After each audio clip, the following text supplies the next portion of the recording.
Welcome, everybody, to the Keto Edge Summit, where we are dispelling the myths, helping you overcome the hurdles, and empowering you to improve your brain and your body through the ketogenic lifestyle. I'm your host, Dr. David Jockers, and I'm really excited about our guest, Leanne Vogel. And Leanne is an ultra-passionate nutrition educator, and we're going to ask her really what that means, being ultra passionate, and she is, though.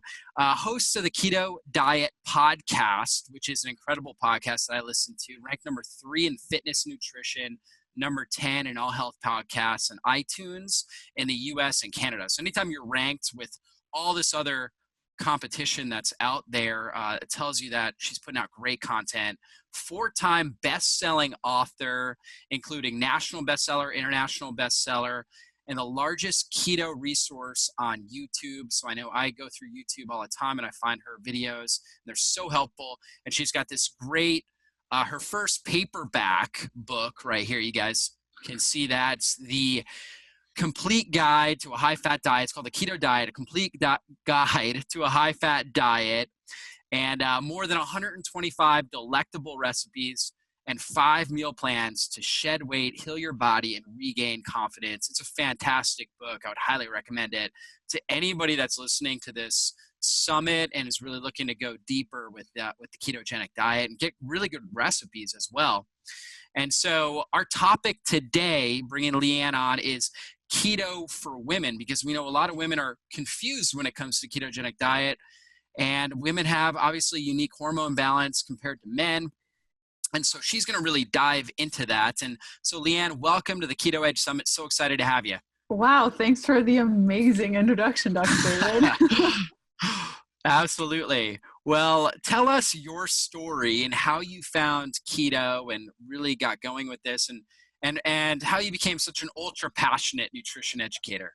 Yeah, well, the ultra passion came from the fact that when I did find keto, it worked. And then I got really pissed that I hadn't found it sooner. I studied nutrition back in 2007. And when I was at school, I learned that hormonal birth control is not so great for your body. So I decided to go off of it. And I didn't get a period for quite some time. And I went to doctors and they said, well, do you want kids? And I said, no, I'm in my 20s. I do not want kids. And they said, well, what's the big deal? And that became my thing of like, okay, I don't have my period. I'm in my mid-20s. Like, who cares? This is great. I can swim whenever I want. I can wear white pants whenever. So it was quite a natural thing for me. I didn't really care until I was training for a triathlon and I needed to build up a lot of muscle very quickly. And my coach put me on a muscle gain program. It wasn't working. And she just said, when was your last period? And I'm counting on my fingers. 6.5 years. And she's like, Leanne, that's a problem. So that got me interested in trying to figure out my hormones. At the time, I was mostly a plant-based eater. I resonated very well with like the vegan eating style. I started incorporating just a little bit of fish once in a while to boost up my protein. I was starting to react to different types of vegan-based proteins. And so I started going to doctors. They basically said the same thing. Who cares? I ended up finding an endocrinologist that put me on hormone replacement therapy, not bioidentical, just the hormone replacement therapy. And I gained a lot of weight very quickly. My moods went nuts. I craved sugar. Like I couldn't go through the day without pounding donuts. Like it was that bad. And so I went to a naturopathic doctor about 27 pounds heavier than I was 2 months ago. And I just said like, this isn't working. I need help. And she recommended a low carb diet. And as an athlete, I was thinking there's no way I can train to the level that I'm training about 4 to 5 hours a day without carbohydrates. That's not possible. Just so happened one of my girlfriends had started eating keto. I checked that out and thought, you know what? What's the worst that can happen? I'm just going to try keto for 30 days, see if it can help my hormones. And within 30 days, I had lost 12 pounds, 8% body fat. I went off my ADHD medications. I stopped craving sugar. Like there were all these things happening and all these changes that were happening quite quickly. And so that really became my goal of just how far can I take this keto thing? And I had been following a lot of the protocols that were put out by men. And unfortunately, over the first 6 months of eating keto, I stumbled a lot because although I was losing the weight, my hormones weren't necessarily getting better. I was then struggling with a little bit of carb binges. Like I would go days eating keto and then just be obsessed with carbohydrates. So there were little things. So it took me adjusting the ketogenic diet to finally get my hormones back online. And after I did that, I got my period back and I've been ovulating, menstruating, all of the things now for 2 years. Yeah, 2 years this Awesome. last October. Awesome. So now normal, healthy cycles, which is fantastic. And, Yeah. obviously a sign of good health. And, that's interesting that you said, hey, you found all of these different keto meal plans, which were put together by men, and you were trying to follow by the rules, right? By the rule Yes. book. And you had a level of success, but then it started to plummet. And I see that often with a lot of people, especially women. And so tell us why you think, a ketogenic diet, why was it so effective for you at first? Mm. But then why did those results start to wane? Yeah, so I think for many women, when we go toward a high fat diet, where we see the most benefit is because we're eating fat. So many of us have been dieting for so long. I used to cook my vegetables with water and thought it was a great thing. So keto is high fat, and signs that you probably need more fat or you're eating too low fat. Being addicted to sugar. So keto will control your blood sugar. Uncontrollable weight gain.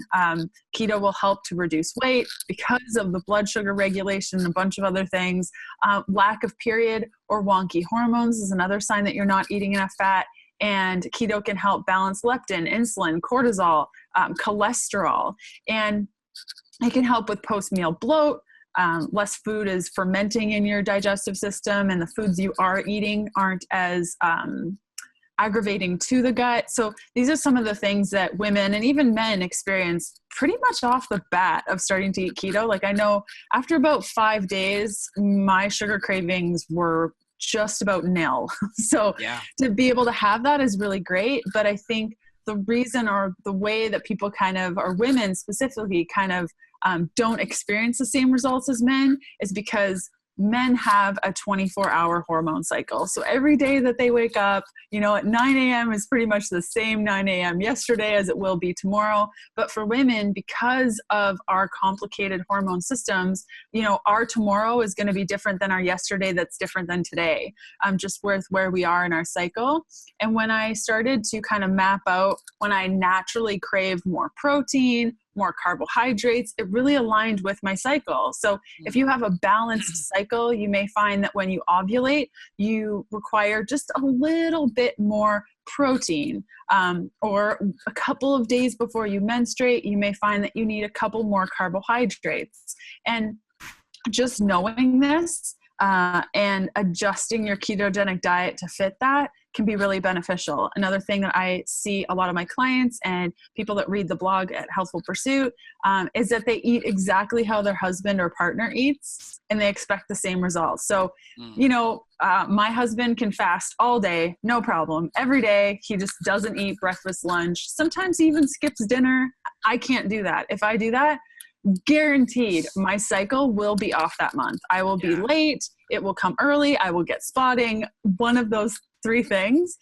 So it's just being mindful of our cycle and adjusting our macronutrients to fit our cycle. That's the biggest thing. Yeah, I mean, that's so important. So we know that as estrogen goes up, we know basically insulin helps drive estrogen. So there's periods of time during the cycle, like before we actually have our period, where we're building up that uterine lining where we need extra estrogen. So it makes sense that we might need some extra carbohydrates at that period of time. And your body was telling you were getting those sugar cravings, particularly in that period of time. Yeah. So Exactly. why not just have a touch of carbs? And I'm sure we'll talk about how to do that and still stay keto, but it's not an all or nothing thing. And that's really how I started keto, of I do it this way or I don't do it at all.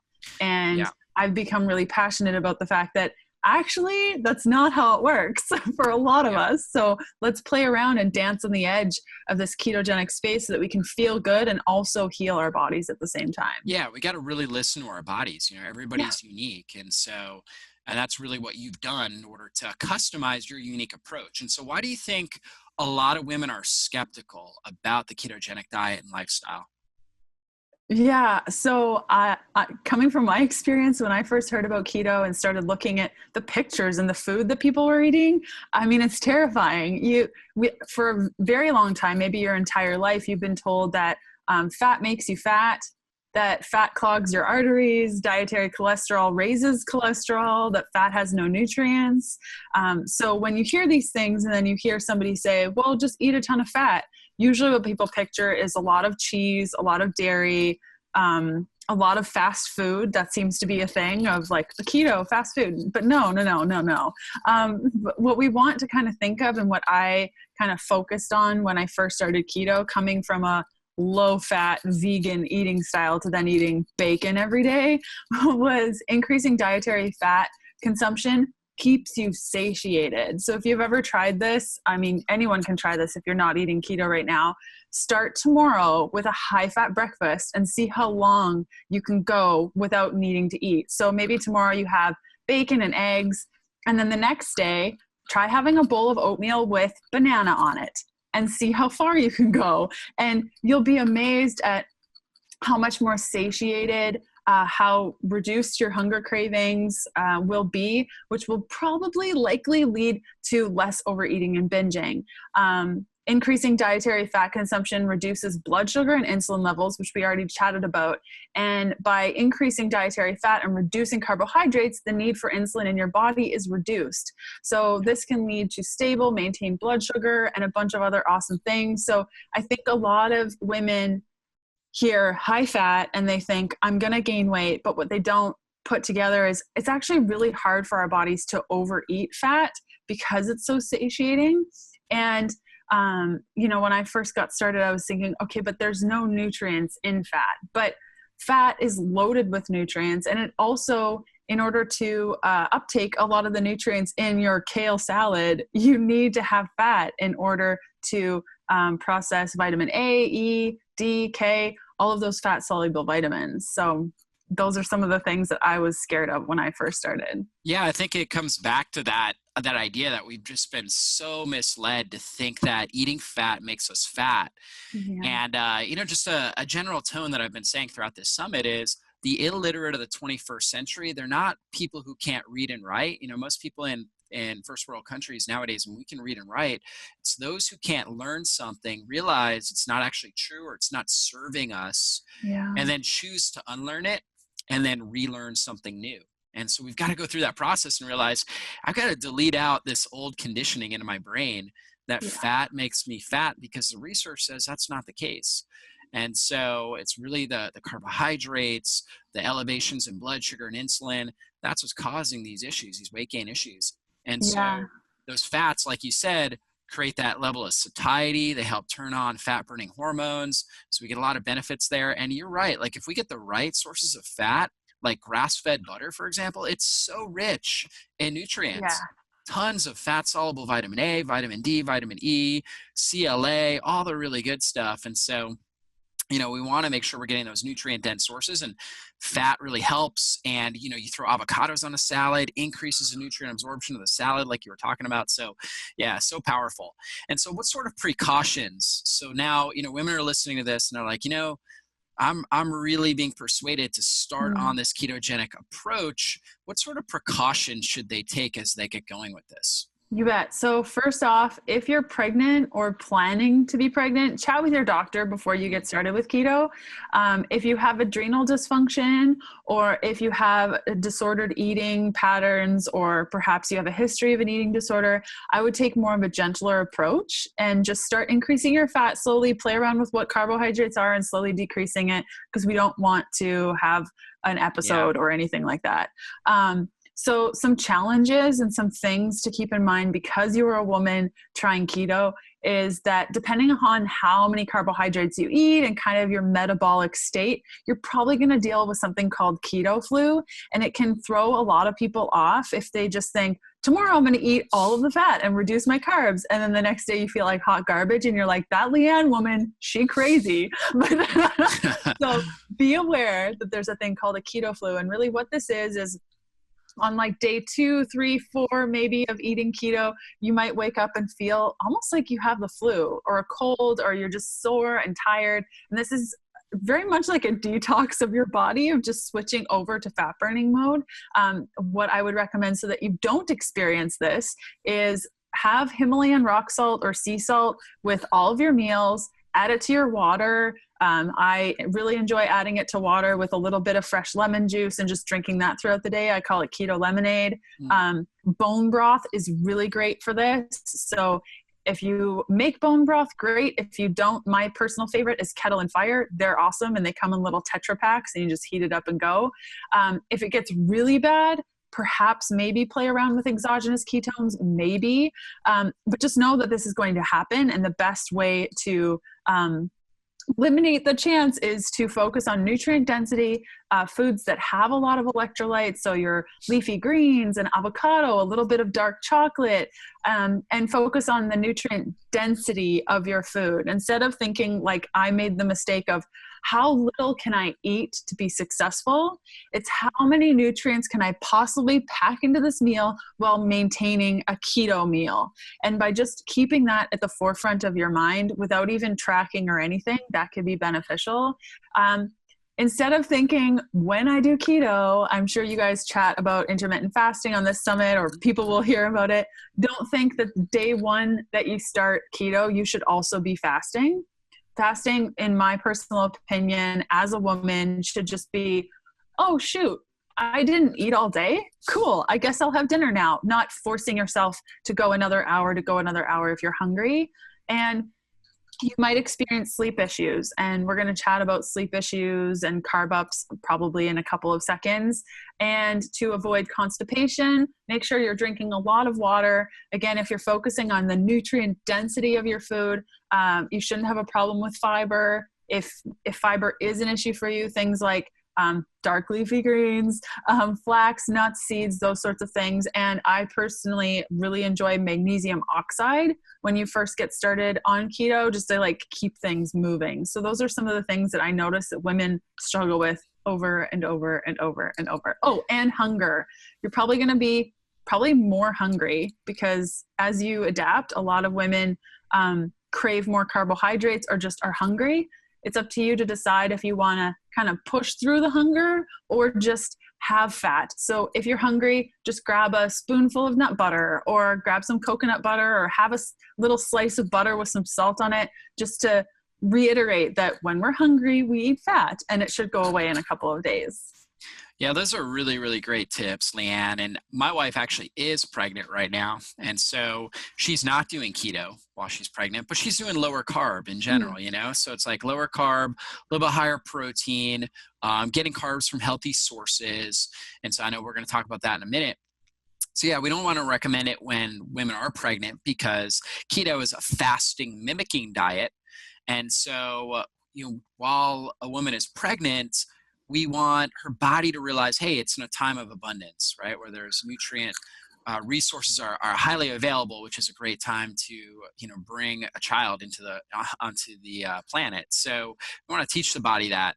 But you know what? After she's finished with that, done breastfeeding, okay, going through those periods of time where the body thinks we're in kind of this famine, even though, the nice thing about keto is we can still be eating on a daily basis, if not, multiple times a day and get that experience.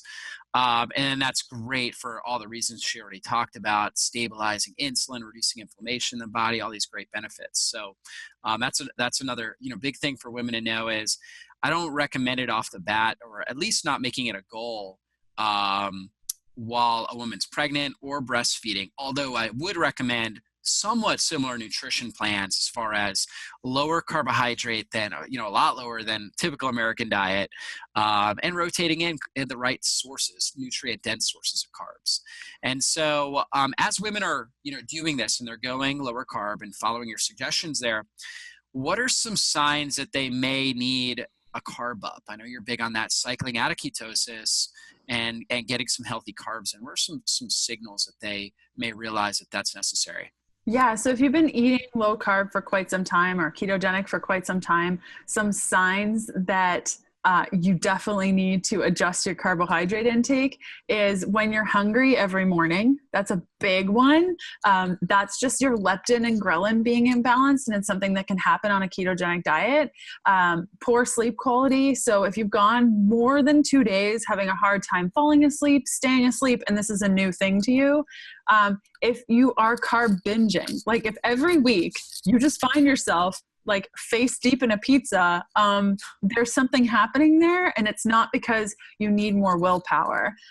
If your hair is falling out, if you're getting like massive pins and needles, no matter how many electrolytes you eat, if your progress has been stalled for, I would say, more than 2 weeks, these could be signs that you need an adjustment. And I would, if I could speak to myself in those first 6 months, like I went 6 months struggling through losing a ton of hair and not feeling optimal, just because I was too stubborn to just have some carbs. And so what a carb up is, and there's many different ways to practice a cyclical ketogenic diet.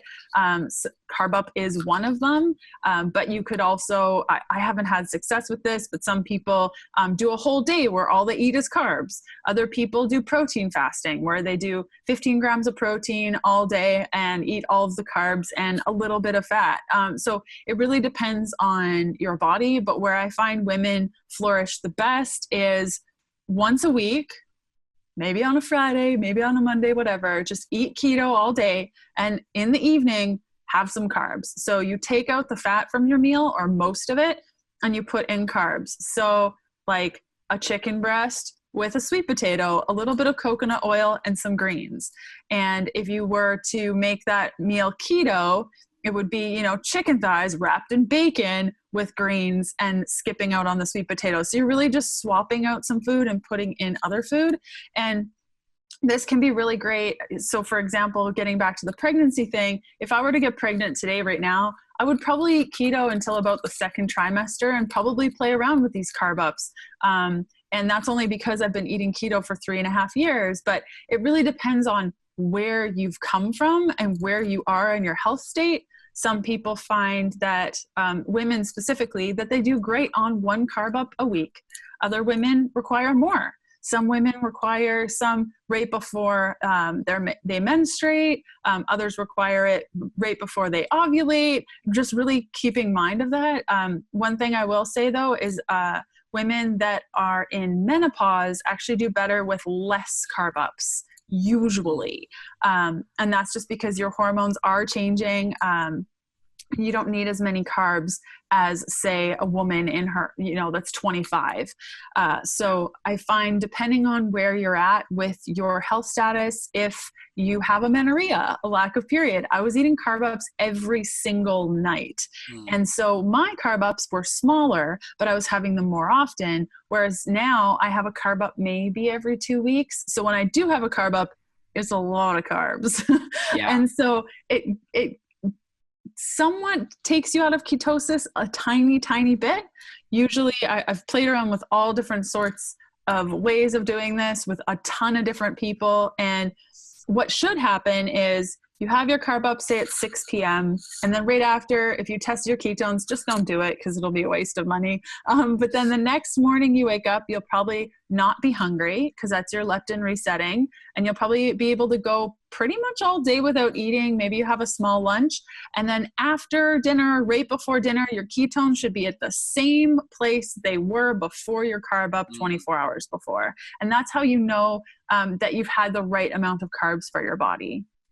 That is great. That's really great information. And I like how you do it in the evening. We know the body is more insulin sensitive in the evening. So adding in those carbs for your evening meal is going to be more effective. Your body's going to be able to basically take that sugar out of the bloodstream, use less insulin in the process, which is key for keeping some level of ketones basically available, reducing inflammation in the body. So that's a fantastic strategy. And usually we always, I'm not a fan of like somebody going out and just doing a bunch of junk food, right? When they do carb up, right? Which I'm sure you are as well. We want to do nutrient dense sources like carrots, beets, sweet potatoes, right? What else do you like for carving up? Plantains, cassava. I love plantains and cassava. And if it's my birthday, I'll be having grains and I'll Yeah. pay for it. And it's a conscious choice that I make. It's Yep. like, I'm going to have a birthday cake. It has grains in it. Probably not Yeah. going to feel the best tomorrow, but Hmm. I think it's, great for special occasions, but you're Yeah. right. Like the more nutrient density, the better. Sweet potatoes and all different Yeah. types of sweet potatoes, like the purple Yeah. ones, the white ones, and just having fun with that. And you may find, we're talking a lot about starches, but there are some women that actually do better on fruits Yes. instead. And you can play around with high sugar fruits, low sugar fruits, and kind of see what works best for you depending on where you're at. I really like grilled apples. That's a really Oh, big yeah. one for me. Hmm. And just playing around with that and seeing which type of carb you resonate best with, and know that it can Yeah. change. Yeah. So fruit, even sweeteners like honey, Yes, so yes, you good could do call. honey in a recipe as well to get that carb up. And I always like to do cinnamon. So cinnamon's great on sweet potatoes, really good on carrots. Like if you do steamed carrots or something along those lines, great on berries, on fruit, on any sort of dessert, and that's going to help improve your insulin sensitivity. Yes. So, add in some cinnamon or do some sort of a cinnamon flavored type of carb up can be really helpful as far as keeping that insulin under control, keeping inflammation under control, but still getting the benefits of that carb up. Brilliant, totally. So And yeah. something that a lot of people also get worried about is after your carb up, if say you had your carb up around 6 p.m. and right before bed you're super hungry, a lot of people have success with having some sort of like fatty drink, maybe some Mm, bone broth with a little bit of coconut oil blended in, just to satiate themselves and get them prepared for bedtime. So if you find like you are starving before bed after a carb up, just play around with that. And maybe next time move your carb up to later so you kind of sleep through that kerfuffle. So it can be yeah. a nice strategy to have.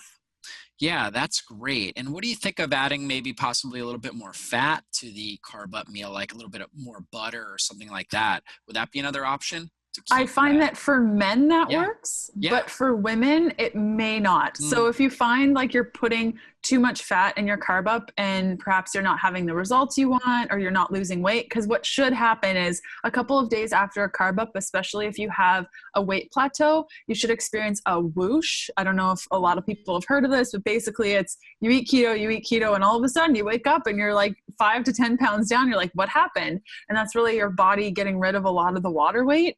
So I find that especially if you want to experience a whoosh after your carb up, it can be beneficial not to combine the carbs with the fat. I've seen so many women do that for a while and then remove most of the fat, like keep it around 10 grams ish. yeah. And then they experience a whoosh effect. So just Wow. be mindful if it's not working. It might be the fat in your actual carb up, but even waiting a couple of hours and then having the fat somehow works. So That is really interesting. And I think it goes back to this idea of metabolic flexibility. yeah. It's really helping the body be able to be flexible. And for the most part, we want it running off of fat and ketones, but we want that ability to cycle, out of ketosis, basically, be really good at using these carbs and getting them into the cells and using them for energy. So they're not just sitting around in the bloodstream causing problems. And while we're doing that, like you were saying, hey, just keep the fat out. So it's just boom, this big massive spike of sugar basically is what the body's going to break the starch into. And now the body's going to deal with that. It's a stressor on the body. It's going to deal with it, but it's going to adapt to it. So Yes. very fascinating, create greater flexibility. So the human body is so absolutely So incredible. cool. Yeah, so cool. So let's talk about your favorite ketogenic foods. I'm going to limit you to 5 because I know we could talk all day long. A lot of people think there's not much left when you take out the carbs, when you keep protein, at a certain moderate level, but there's actually a lot of great options. And so what are your 5 favorite? Okay, bacon. Yeah. Love bacon. It's just important that you get a really good source, like pasture raised, those sorts of things. I really, really, really love grass-fed, grass-finished ground beef. In Canada, we call it regular ground beef, but in the States, I think we call it 30% fat. I'm totally Yeah. confused with how you guys name your meats. But ground beef is awesome. I love low carb vegetables like cabbage and cucumbers, celery, zucchini noodles, all really fun. I already mentioned bone broth. That's one of my go-tos. I blend that with fat or with bacon grease. Anything coconut, I'm really down with. I love coconut so much, I named my third dog Coconut. That is a real story. So coconut oil, coconut butter, coconut flakes, coconut yogurt. My favorite coconut yogurt is Koyo. It's mostly on the West Coast, but it is so fatty and so good. I also really enjoy MCT oil powder more than the oil. So that's something that you could look into as well. What are also, I don't do a lot of nuts and seeds anymore just because I find that they're quite inflammatory to me. But nuts and seeds are fair game. I would stay away from peanuts maybe. But yeah, those are kind of some of my favorites. I'm sure I missed a whole bunch. I mean, I totally agree with those. I mean, those are great ones. And the zucchini noodles, what do you like to do with the zucchini noodles? A lot of people cook them. I really just enjoy them raw for the crunchiness. Probably my favorite way is to put them in a bowl with a ton of olive oil, a little bit of balsamic, and a little bit of nutritional yeast and some salt, and just mix it up, put it on the base of a plate, and put ground beef on it. And on my husband's, he'll get a bunch of walnuts on his and probably a dollop of mayo, but I'll just stick with that. That's awesome. That's probably my favorite for the crunchy factor, but you can also cook them, but I don't like them cooked. Yeah, we like pestos. We like to make different types of pestos and put those on. Yeah, delicious. Yeah, which is great. And we actually, we've done, we have a presentation in this summit on a plant-based or vegan ketogenic diet, right? Using a lot of pestos and things like that with zucchini noodles and stuff. So yeah, there's a lot of options, and your book is really helpful for that. So again, the keto diet, the complete guide to a high-fat diet. So you've got 125 delectable recipes in here. So what are some of your favorite recipes in your book? This answer changes every time I get asked this question. Chicken pot pie. It's a really good one. It has like a coconut flour crumble. It's delicious, and the whole family can love it, whether they're keto or not. Marshmallows. Love me some snacking marshmallows. It's just a new way of eating gelatin because those gummies can get super boring. Bacon fudge. I always find like I have so much bacon grease left over from eating so much bacon, but it's basically a mixture of bacon grease, cacao butter, the fat from chocolate, and cacao powder, like just cocoa powder, they also call it, and any type of sweetener. I've gotten a little bit hardcore that I don't even use the sweetener, but if you want like stevia, monk fruit, anything's fair game. Herb crusted pork chops I really like too because they use pork rinds as the crust and they get quite crispy and delicious. If you have a Vitamix or like a powerful blender, there's a recipe for keto coladas, and it uses a little bit of rum and a lot of coconut milk, and it is so good. I make those for friends all the time, and they're like, sorry, what? This is keto? And it's really fun. That is awesome. Yeah, you were talking about how you named your dog Coconut. So actually, when I first started my practice, I was doing health talks all the time. And I would do shopping tours as well. And so I was pointing out all the coconut products and I would get so excited naturally when I talked about coconut fat and coconut products. So my patients nicknamed me Dr. Coconut. Amazing. So still have that nickname to this day. So you know what? Can't go wrong there, right? Just getting a lot of that coconut fat, coconut milk, coconut butter. You can do a lot with coconut butter. And so that chicken pot pie you said you made with coconut flour. Yeah. I think it's just coconut flour and oil, and you mix it up, and then you just crumble it over top of the chicken, like the chicken mix. And I do a keto that's dairy free because I find that dairy is just so inflammatory for so many people and actually stalls the progress on keto. So in that recipe, I think I used a cauliflower cream base, which is just blended cauliflower, and it actually tastes quite similar to like mushroom soup, so you can get away with it in that recipe. Right. And so you're really applying, more of an elimination diet based keto program, which can be really good, especially for people with autoimmune, leaky gut issues, right? Taking out, like you were saying, some of the nuts and seeds. For some people do great with them. Some people, they can be a little bit more inflammatory, like you were talking about for yourself. Sometimes dairy can be an issue for a lot of people. So providing a lot of resources so people understand, hey, you know what, you can actually eliminate some of these foods you're sensitive to and still follow ketogenic diet and consume all these amazing recipes. So Yep. And yeah, if you can really, do the dairy, just add the dairy in. yeah, It's I find it's more challenging to remove the dairy when you're not in that headspace, but right. if you can do dairy, use Yeah, dairy in the chicken pot pie, but here's an yep. option on how to do it without, and it still tastes great. Yeah, and I find that most people, even people that have a sensitivity to dairy, do pretty well with ghee. If somebody has an allergy, like they have, their lips start swelling after they consume it, let's not even try, right? But Yeah, I am that person. yeah, oh, really, really, yep. So I found Yeah. for most people that just don't feel as good, they have kind of a delayed onset sensitivity. They do well with ghee because it's free of the casein, lactose, whey. Yes. It's got, just microscopic amounts. And so for most of those people, they do fine. But again, if you do have an allergy, like you were saying, hey, then definitely, you'll definitely want to avoid that. Yeah. And so coconut flour, what are your thoughts on baking with coconut flour? Because for a lot of people, they get confused because oftentimes when you're baking with coconut flour, you need a lot more liquid, whether it's like coconut milk Yeah. or eggs, extra eggs, right? So when people look at your recipes, they're like, "Are you serious? I You need this want many 12 eggs? eggs." 12? Are you sure about that? Are Yeah, you sure you didn't need one or two? right. Yeah, I remember the first time that I bought a bag of coconut flour and I played around with it as a gluten-free baker when I was still doing the grain thing. I thought it was the weirdest flour, and I would use it to dry out recipes when I had added too much liquid, because 1 tablespoon is all you need to just Yeah, like soak up all the liquid. So it can be interesting to play around with. As somebody, and now I'm finding I'm pretty sensitive to eggs, and I am very much taking an autoimmune approach to keto yeah, at this point for myself personally. Coconut flour does really well with coconut oil or yeah, bacon grease or those sorts of things.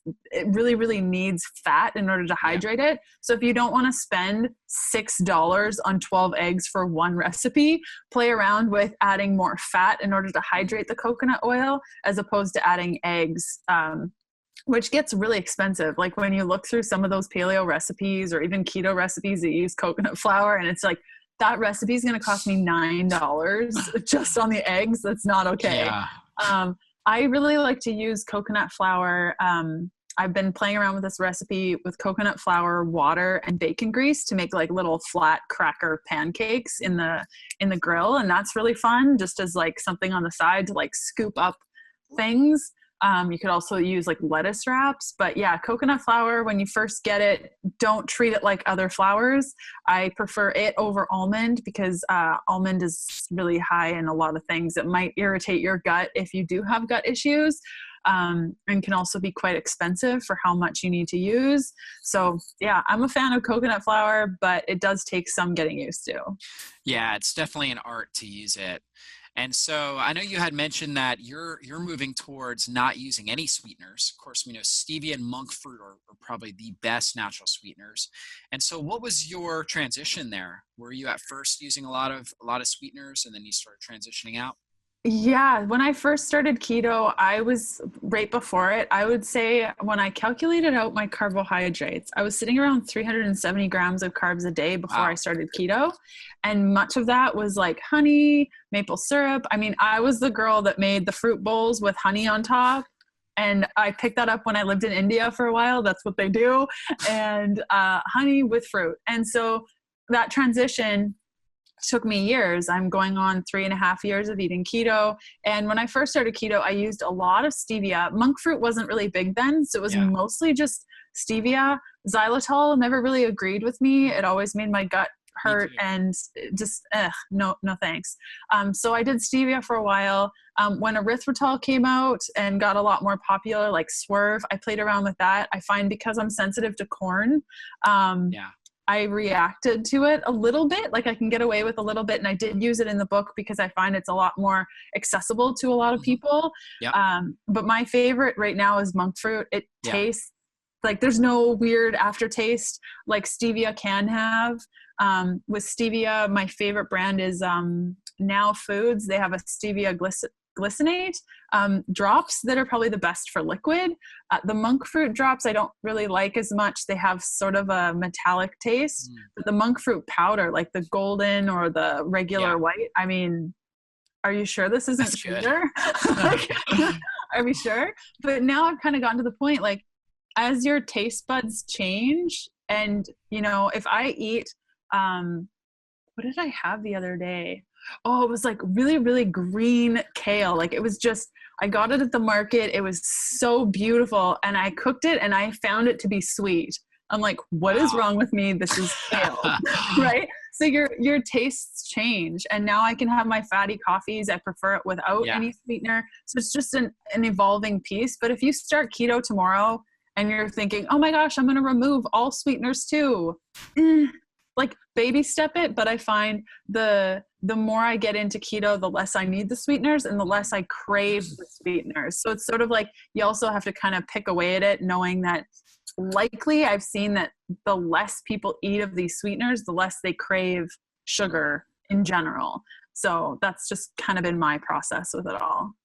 Well, that is good. That's really good information. For me personally, I do really well with stevia. Monk fruit, I do well with as well. I know some people, stevia is in the ragweed family. So for some people, they can have a little sensitivity to it. Sugar alcohols, they do not agree with me at all. So I personally try to avoid sugar alcohols. What I found is that if you have a history of irritable bowel like I do, then sugar alcohols most likely are not going to work well for you. So, look to do more stevia or monk fruit if you're going to use it. If you don't have that history, if you haven't had digestive issues, those people seem to do great with sugar alcohols. That's been my experience with it.